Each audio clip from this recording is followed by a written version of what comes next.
High school की परीक्षा में मोहन 35% अंक पाता है तो उसके प्राप्तांक न्यूनतम उत्तीर्णांक से 30 अधिक रहते हैं, जबकि सोहन 25% अंक पाता है तो उसके प्राप्तांक न्यूनतम उत्तीर्णांक से 30 कम रहते हैं। परीक्षा का पूर्णांक तथा न्यूनतम उत्तीर्णांक ज्ञात कीजिए। आप विस्तृत मेथड से लगाइएगा तो परीक्षा का पूर्णांक p मान लीजिए और न्यूनतम उत्तीर्णांक x मान लीजिए। मोहन पूर्णांक p का 35% अंक पाता है तो आप p गुणे 35/100 लिखिएगा। और ये जो 35% अंक है वो 30 अधिक रहता है न्यूनतम उत्तीर्णांक से। न्यूनतम उत्तीर्णांक आप क्या माने हैं, x माने हैं, तो ये क्या रहता है 30 अधिक रहता है, तो आप 30 घटा दीजिएगा तो ये किसके बराबर हो जाएगा, ये न्यूनतम उत्तीर्णांक के बराबर हो जाएगा। जबकि सोहन पूर्णांक का 25% अंक पा रहा है, कितना पा रहा है 25% अंक पा रहा है, और 25% अंक पाने के बाद उसके 30 अंक कम रह जाते हैं। तो अगर इसमें 30 आप जोड़ दीजिएगा तो न्यूनतम उत्तीर्णांक हो जाएगा। दोनों का न्यूनतम उत्तीर्णांक आ रहा है तो न्यूनतम उत्तीर्णांक क्या होगा, आपस में बराबर होगा। तो आप 25 वाले भाग को इधर पक्षांतर करिएगा और 30 को इधर पक्षांतर करिएगा तो मान क्या होगा, 35 में से 25 घटेगा तो 10 होगा, 10/100 हो जाएगा, बराबर 30 इधर है और इधर से जब 30 जाएगा तो धन हो जाएगा, ऋण से धन हो जाएगा, इधर 60 हो जाएगा। 1 शून्य से 1 शून्य कैंसिल। p का मान कितना आएगा, 60 गुणे 10 बराबर 600। परीक्षा का जो पूर्णांक आ जाएगा कितना हो जाएगा, 600। आप अगर चाहे तो यही ट्रिक मार सकते हैं, लेकिन ट्रिक तब नहीं मार पाइएगा क्योंकि 600 दो जगह लिखा है, ए और बी दोनों ऑप्शन में है। आप क्या करिएगा, न्यूनतम उत्तीर्णांक निकालिएगा। तो किसी एक में मान रख दीजिए। मोहन वाले साइड में आप न्यूनतम उत्तीर्णांक निकालने के लिए अगर मान रखिएगा, या इधर सोहन वाले साइड में अगर रखिएगा, दोनों का मान बराबर आएगा। तो आप p की जगह आप कितना रख दीजिएगा, 600 रख दीजिएगा। तो 2 शून्य से 2 शून्य कैंसिल हो जाएगा। अब 25 का 6 में गुणा कराइएगा, 25 का 6 में गुणा कराइएगा तो कितना आ जाएगा, 150। और धन 30 है तो 150 में 30 जोड़िएगा तो कितना हो जाएगा, 180। तो जो न्यूनतम उत्तीर्णांक आ रहा है x का मान कितना आ जा रहा है, 180, और जो पूर्णांक आ रहा है 600। इस प्रश्न का ऑप्शन नंबर ए सही होगा। ये आपका हो गया डिटेल लिख करके। आप शॉर्ट तरीके से कैसे सॉल्व करिएगा, हमने आपको बताया कि आप दोनों मोहन और सोहन के दिए गए प्रतिशत का आप अंतर निकालिए। तो दिए गए प्रतिशत का आप अंतर निकालिएगा तो कितना होगा, 10% आएगा। कितना आएगा, 10% आएगा। और उनके जो अंक होते हैं अधिक या कम होते हैं तो उनके अगर आप अंतर निकालिएगा, उनका अंतर निकालिएगा तो या 30 अंक अधिक है तो ये प्लस होगा, पॉजिटिव होगा, या 30 अंक कम है तो नेगेटिव होगा। तो आप 30 धन 30 माइनस 30 करिएगा तो ये माइनस धन हो जाएगा तो कितना हो जाएगा, 60 हो जाएगा। तो 10% आप किसके बराबर हो रहा है, 60 के बराबर हो रहा है। तो 1% किसके बराबर होगा, 6 के बराबर। तो 100% आपका क्या होता है, पूर्णांक होता है, तो 600 हो जाएगा। कितना हो जाएगा, 600 हो जाएगा। और आपका न्यूनतम अंक क्या होगा, न्यूनतम अंक किसी एक में सोहन वाले भाग में या मान रख करके निकाल दीजिए, या चाहे मोहन वाले में। सोहन वाले में अगर आप रख रहे हैं तो आप इस पूर्णांक का कितना निकाल रहे हैं, 25% निकाल रहे हैं। और जब 25% निकाल रहे हैं तो 30 कम रह जा रहा है तो 30 जोड़ दीजिएगा। तो 2 शून्य से 2 शून्य कैंसिल, 25 छक्का कितना हो जाएगा, 25 छक्का 150 और धन 30 बराबर 180। न्यूनतम अंक 180 और उसका पूर्णांक 600। प्रश्न का ऑप्शन नंबर ए सही होगा। अगला प्रश्न देखिए,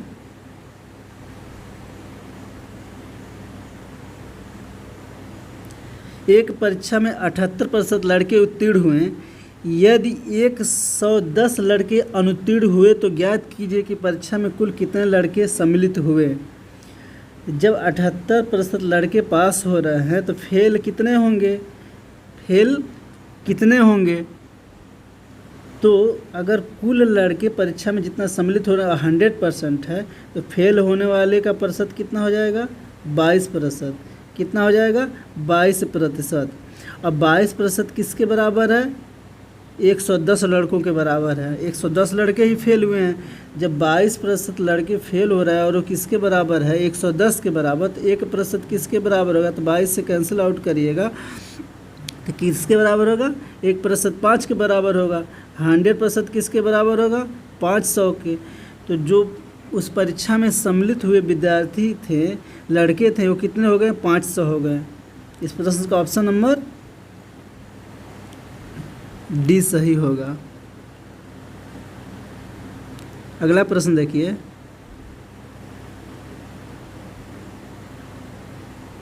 किसी परीक्षा में 500 लड़के और 300 लड़कियां सम्मिलित हुई। यदि लड़के 70% तथा लड़कियां 70% उत्तीर्ण हुई हो तो कुल कितने प्रतिशत परीक्षार्थी अनुत्तीर्ण हुए, मतलब फेल हुए? तो लड़के कितना थे? 500।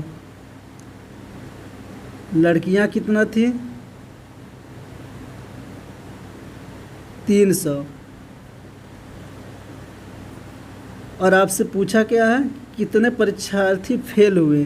तो जब 70% लड़के पास हो रहे हैं तो फेल कितने होंगे? 30% होंगे। तो 500 का आप 30% निकालिएगा तो आपका क्या आएगा? फेल लड़कों की संख्या आ जाएगा। कितने लड़के फेल हो रहे हैं तो मान कितना आ जाएगा? 5 तिहाई 15, 150 आ जाएगा। 150 लड़के क्या हो रहे हैं? फेल हो रहे हैं। जबकि लड़की 70% पास हो रही है तो फेल कितने हो रही होगी? 30%। आप 300 का 30% निकालिएगा तो आपका कितना आ जाएगा? 90 आ जाएगा। 90 लड़की आपका फेल हो रही है और 150 लड़का आपका फेल हो रहा है। तो दोनों को जोड़िएगा तो उस परीक्षा में कितने परीक्षार्थी फेल होंगे? तो 150 और आप 90 जोड़िएगा तो कितना हो जाएगा? 240। कितना हो जाएगा? 240। 240 और कुल लड़के कितने थे? 500 लड़के हैं और 300 लड़कियां हैं, तो कुल इनकी संख्या कितना हो जाएगा? 800 हो जाएगा। कुल कितना हो जाएगा? 800। तो फेल होने वाले परीक्षार्थियों का प्रतिशत जो फेल हुए 240 बटे कुल परीक्षार्थी, तो कुल परीक्षार्थी 800 और गुणे 100 करिएगा। 2 शून्य से 2 शून्य कैंसिल और 240 को 8 से भाग दीजिएगा तो 30 आएगा, 30% हो जाएगा। तो जो फेल परीक्षार्थी हुए उनकी संख्या 30% हुई। उस प्रश्न का ऑप्शन नंबर डी सही होगा। अगला प्रश्न देखिए,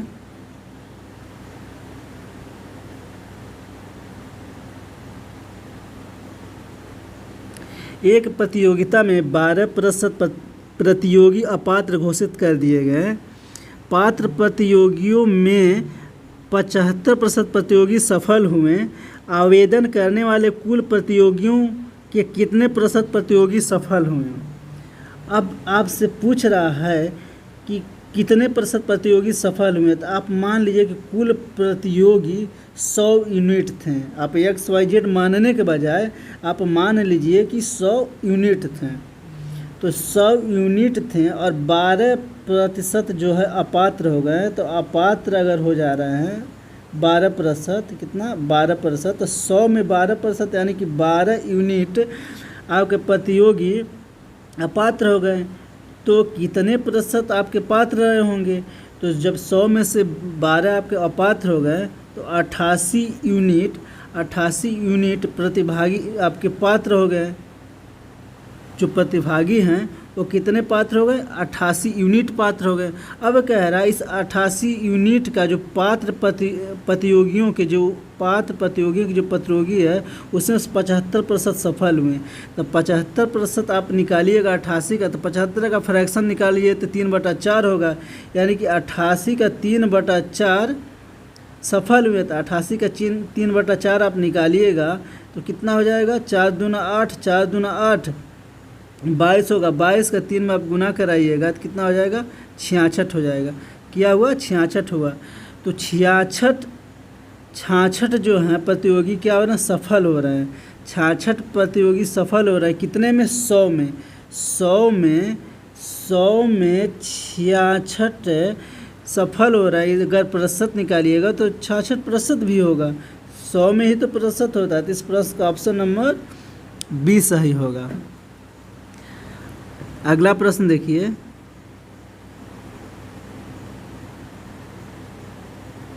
एक छात्रावास में 800 लड़के रहते हैं।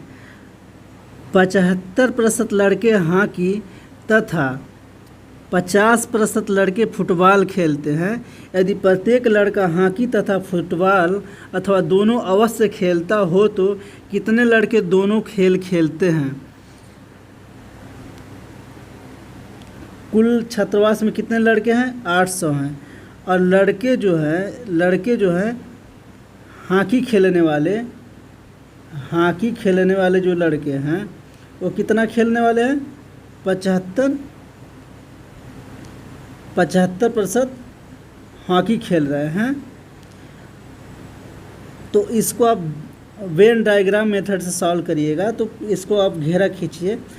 ये जो पूरा घेरा है हॉकी खेलने वाले लड़कों की संख्या ये 75% है, जबकि 50% लड़के क्या खेलते हैं? फुटबॉल खेलते हैं। तो फुटबॉल खेलने वाले लड़कों की संख्या कितना है? 50% है।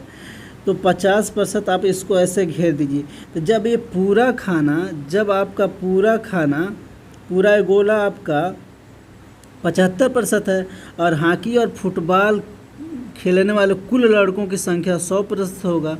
कितना होगा? 100% होगा, यानी कि इन दोनों का योग कितना होना चाहिए? 100 होना चाहिए। तो जब ये पूरा गोला आपका 75 है और आपको कितना होना चाहिए? 100 होना चाहिए। तो अगर ये दोनों गोला मिला करके 100 होगा, ये जो बचा हुआ खाली भाग है ये कितना प्रतिशत होगा? बचा हुआ खाली भाग आपका 25% होगा। जबकि आपका ये पूरा गोला आपका कितना प्रतिशत दिया हुआ? फुटबॉल खेलने वाले लड़कों की संख्या 50% है। कितना है? 50% है। तो जब पूरा गोला 50 है और ये खाली वाला गोला आपका 25% हो गया, तो जो ये दोनों का ऑक्युपाई गोला का मान कितना आएगा? 25% होगा। कितना आएगा? 25% आएगा। तो ये 25% जो लड़का है वो क्या खेल रहा है? दोनों खेल खेल रहा है। तो आपसे यही पूछा है कि दोनों खेल खेलने वाले लड़कों की आप संख्या बताइए। तो दोनों खेल खेलने वाले लड़कों की संख्या कितना? 25%। 25% का फ्रैक्शन करिए 1/4 होगा। 1/4 800 का 1/4 क्या खेलते हैं? दोनों खेल खेलते हैं। तो 1/4 से कैंसिल करिएगा तो 200 हो जाएगा। 200 लड़का दोनों खेल खेलता है। इस प्रश्न का ऑप्शन नंबर डी सही होगा। अगला प्रश्न देखिए,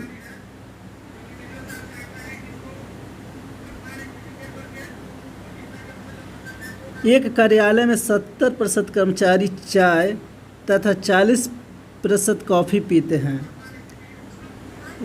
चाय पीने वाले कर्मचारियों की संख्या कितना? 70% है। ये जो घेरा आपका हो गया 70% को बता रहा है। कॉफ़ी पीने वाले कर्मचारियों की संख्या कितना है? 40% है। आप इसको घेरिए दोनों को लेकर के। ये कौन हो गए? कॉफ़ी पीने वाले कर्मचारी। इनकी संख्या कितना है? 40% है। यदि इनमें से प्रत्येक कर्मचारी कोई न कोई पेय अथवा दोनों पेय लेता हो तथा 25 कर्मचारी दोनों पेय लेते हो तो कार्यालय में कुल कितने कर्मचारी हैं? अब ये बता रहा है कि 25 कर्मचारी दोनों पेय लेते हों। तो आपको बताया गया कि ये वाला जो घेरा है ये क्या है? 70% है। अब दो सभी कर्मचारी को मिला करके कितना करना है, 100% करना है। तो जब 70 इधर निकल ही गया तो एक खाली वाला स्थान कितना बचेगा, 30%। 30%। तो जब खाली वाला भाग ये 30% है तो जो ऑक्युपाई भाग कितना होगा, कितना होगा, ये 40 है, ये 40 है तो इसमें कितना आया होगा, 10%। जो कर्मचारी हैं ये दोनों पे लेते हैं और 10% कर्मचारी जो दोनों पे लेते हैं उनकी संख्या कितना बताया, 25 बताया। जब 10% बराबर 25 है तो 1% का मान कितना हो जाएगा, 25/10। तो 100% कुल कर्मचारी होंगे तो 25/10 गुणे 100 मान कितना आ जाएगा, 250। कुल कर्मचारियों की संख्या कितना आ जाएगा, 250। इस प्रश्न का ऑप्शन नंबर डी सही होगा। अगला प्रश्न देखिए,